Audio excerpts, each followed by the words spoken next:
Kruger national park में जंगली कुत्तों का एक झुंड एक इम्पाला को खा रहा है।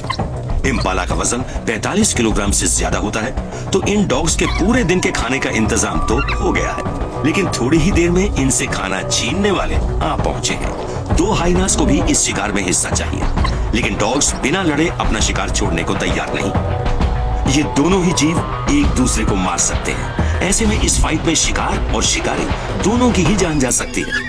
मरे हुए एक इम्पाला को लेकर 2 हाइना 8 वाइल्ड डॉग से लड़ रहे हैं। हाइना का साइज डॉग से दुगना है, लेकिन डॉग्स कई तरह की आवाजें निकालकर एक झुंड के तौर पर काम करते हैं। इस तरह की ट्वीटर्स के जरिए ये एक दूसरे से बात भी करते हैं। अपनी मिलीजुली ताकत के इस्तेमाल से ये खुद से बड़े अपोनेंट्स को छिपने पर मजबूर कर देते हैं।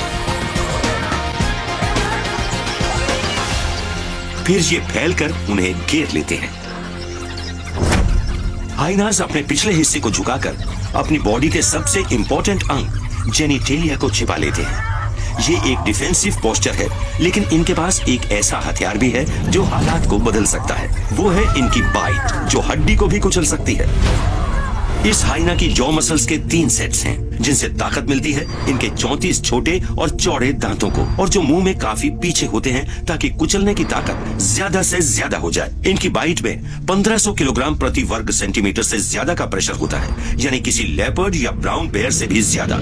ये एक ही बाइट में वाइल्ड डॉग की खाल को फाड़े बिना उसकी जान ले सकते हैं, लेकिन इन डॉग्स की काटने की ताकत और झुंड की पावर भी जबरदस्त है। एक साथ हमला करते हुए ये हाइनास को एक जगह रुकने पर मजबूर कर देते हैं। शिकारी के तौर पर इनकी कामयाबी का राज है इनका ये कोऑपरेशन। हाइना अब इनके लिए कोई खतरा पेश नहीं करेंगे। ये तय होने के बाद ये फिर से अपने शिकार पर लौट आते हैं। एक हाइना हिम्मत हारने को तैयार नहीं, और पैक भी इसे जाने नहीं देगा। तो मुठभेड़ का दूसरा दौर शुरू होता है।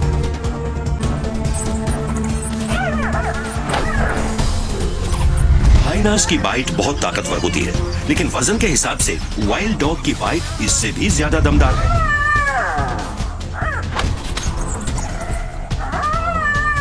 हाइनास स्कैवेंजिंग के लिए अपनी सूंघने की ताकत पर बहुत ज्यादा निर्भर करते हैं, इसलिए इस फीमेल की नाक में लाखों नर्व एंडिंग्स हैं, तो बाइट से इसे दर्द तो हो रहा होगा। ये दर्द से बेहाल है और अब इस पर बाकी झुंड भी हमला कर सकता है।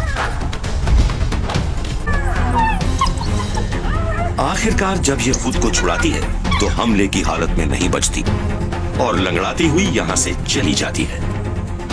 इससे आधे साइज वाले ये डॉग्स फिर से अपनी दावत पर लौट आते हैं।